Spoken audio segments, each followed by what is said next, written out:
Hi, so I want to share a little bit of my experience of working as a chef in Iceland. For some reason I wanted to go to Iceland for work all the time. I think because we all heard that in Iceland you have an amazing life quality, the wages are high, life-work balance usually is good, and all those positive things. The heating is cheap, everything else is very expensive. So I really wanted to go. I was looking for the jobs and I found one. So first of all, it was a big company. That's everything I go against too, because with the company, you know that you have so many rules, so many standards. The menu is fixed. Although I've told that I can do a little bit. That's the little bit creative. Knowing myself, I need to be 100% creative to be happy and satisfied. Something different went inside of me. It was this stupid emotion that I just wanted to go to Iceland. On the back of my head, I knew that I'm making the wrong decision. I knew that. But the financial aspect, the money they promised, the fact that it's such a good quality of life and everything, and so many people around me told me that, yeah, Iceland is such a great country to live. I've done my research and everything just looks amazing, apart from job. But I thought, okay, I'll get there. It might be fine. It is totally my fault. Meanwhile, everything was going well. I've agreed on my date of arrival and everything. I was getting myself ready. I was getting emotionally ready. It's really bad because some people that have told that I'm going to Iceland, I've sensed the jealousy But you know, in my experience, when something good happening to yourself, it's better not to tell anyone, because it's really few people, and those people are really your closest ones who will be really happy for you when you achieve something good happens to you. If you tell it to everyone, most of the people will be jealousy and they will send you this negative energy. I got myself ready. I bought tickets and everything. I sat on a plane and I took off to Iceland. From Edinburgh to Iceland, it's only like a two and a bit hour flight.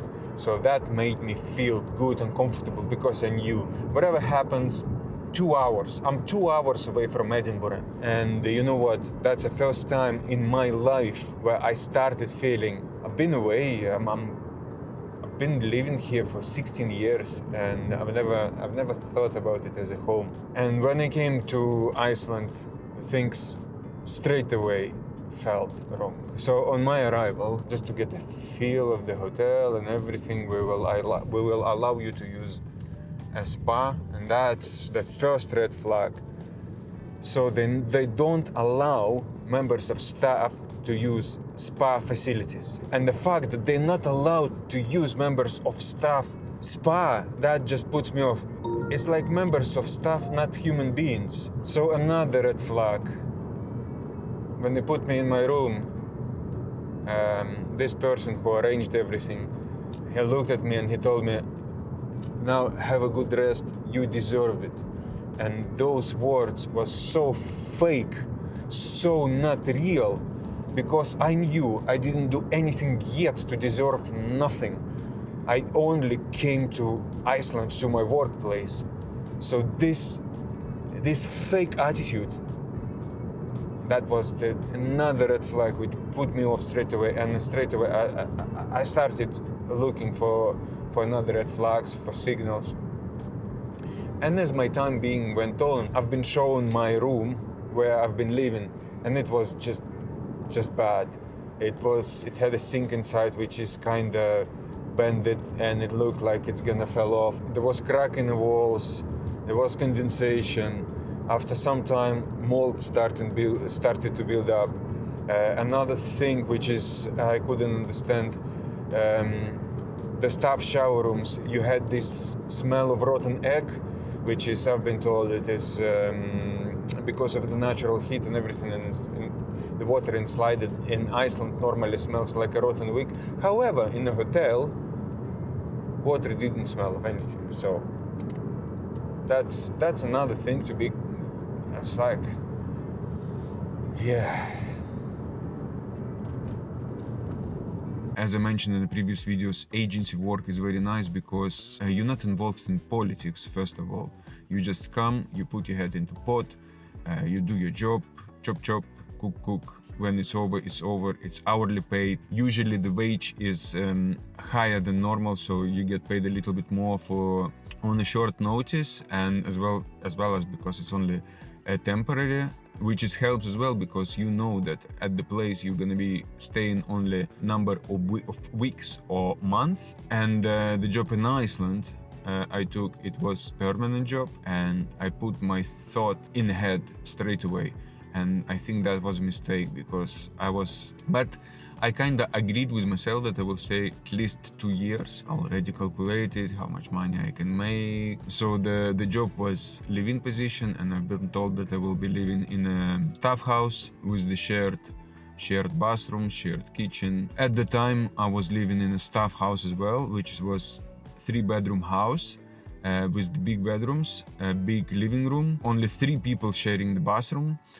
In Scotland, quality of water very good, quality of life very good, no bills, no rent, nothing. So it's totally for free. You live in this house, and the workplace about 10-15 minutes away from the house. Remember, it's rent free. When I took the job in Iceland, you had to pay your rent. Not a lot, but still. And that it was vaccinated in my mind that now I will have to pay rent. And when I saw the place, when I saw the room, oh, it just made it really, really bad. So in Iceland, treated as a live-in member of staff, I felt really bad. I thought it was poor. I thought it was really, really bad. Next one, the job itself. It's not really excited because it was first day when I've been told that for the New Year's, Icelanders, they do like a buffet style. And I thought, oh, we could do that as well. And I've been told straight away, well, you are not Icelander, so I'm not sure if you're going to be trusted to do that. And that triggered something inside me. I thought, what's the difference? We're all human. And then carry on with the racism. In a hotel, when there was Icelandic guests, they were treated differently.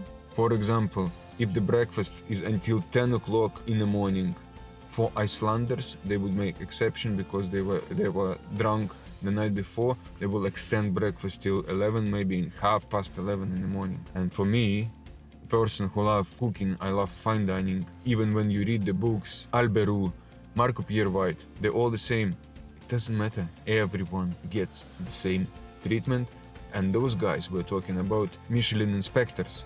Racism, yes, that's put me off straight away. Yeah, and it's absolutely nothing wrong with Iceland. It's of course for me it's really strange. It's very empty, and the fact that it was a winter time for me, so I was getting light very, very late as well. Then I've met lots of people who came to work to Iceland. Interestingly enough, it was lots of young people, very young people actually. They came just to make money, no passion at all. Even chefs in the kitchen, those guys were professional, and apparently some of them have worked in the Michelin star restaurants. However, I could sense that they just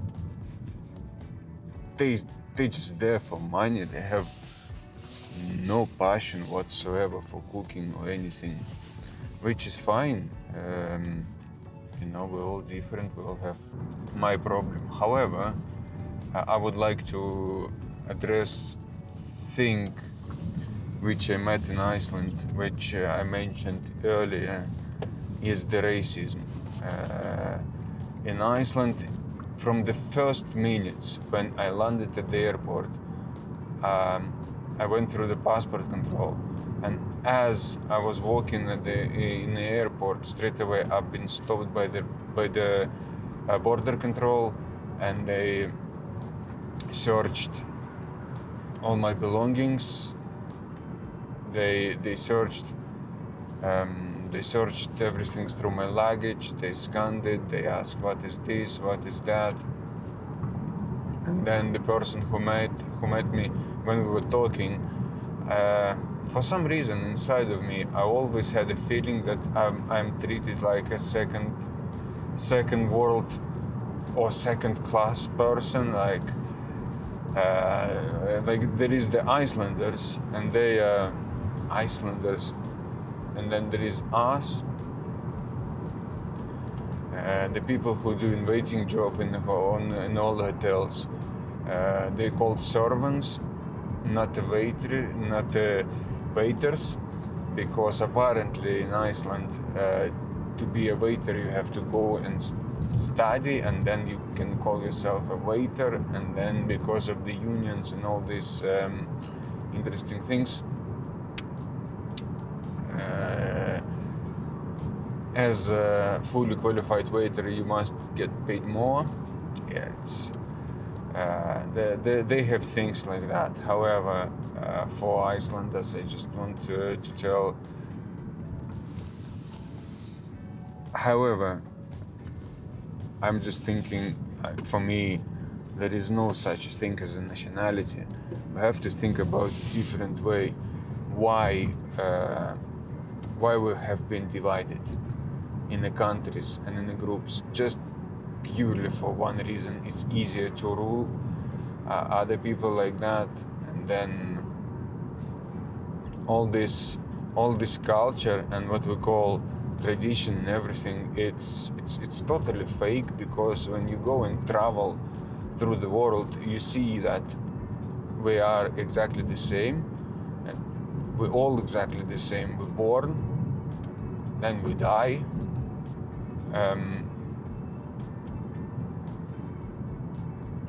We eat exactly the same. Yes, we have different kind of foods, but it's normal. You go to your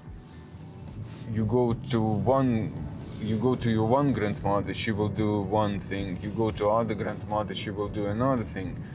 And we